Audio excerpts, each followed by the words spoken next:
A new push could limit your ability to choose who officiates your wedding. The largest online ordination business in the country is located in Seattle. KIRO 7's Allison Grandy goes in depth with how they're fighting to protect the rights of all couples. You might not even notice the building along Seattle's First Avenue South. But inside, you'll find a company built on the business of love.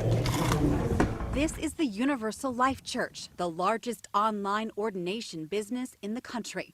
About 1,000 people a day sign up to be ministers through its website to perform weddings for friends and family. Obviously, we're in the business of bringing people together. Chaplain George Freeman is running it all. We're inclusive of everybody. We want to make sure that everybody has a right to be themselves and marry who they want, when they want, and who they love. He showed us the wedding chapel he's constructing inside. We're going to take these pieces and put them on that back wall, so people ordained online can perform weddings on site.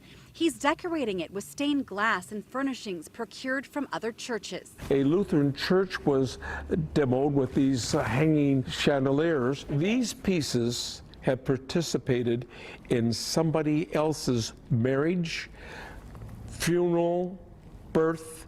There's history here. There we go. Freeman's been a part of Universal Life Church for decades. The online ordinations keep growing across the country. But now, he says, the chance to get ordained online and perform weddings is being threatened. We're finding in some areas that because same-sex marriage has been sanctioned by the Supreme Court, southern states object to that. The Universal Life Church has had to sue in North Carolina and Nevada to protect the validity of online ordination. Now Tennessee has a new law against it, stating persons receiving online ordinations may not solemnize the rite of matrimony.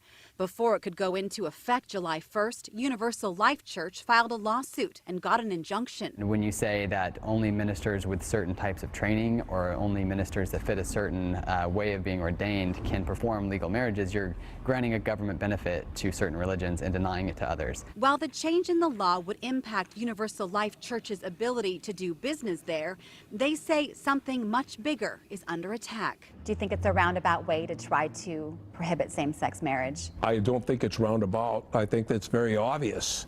It's clear. If they pass this law, it's just going to make it much, much harder for same-sex couples to get married in this state. Mike Brown lives in Tennessee. He was ordained online and spoke to us using Skype. He's performed 2 weddings for same-sex couples. We live in the Bible Belt, and it may be legal, but it's certainly not popular. There is fear in Tennessee that couples married during the injunction could have their marriage invalidated if the injunction is lifted. If the law does go into effect, I guess I probably won't be doing this much longer. Oh, yeah. While the law is in Tennessee, it has local advocates for LGBTQ rights worried. There are a lot of couples that may be affected by such a law, so we should all stand up for that, because once something happens in one state, it emboldens other states to try to do the same thing. Max Scotty McGregor is transgender. He's tracking the situation in Tennessee closely.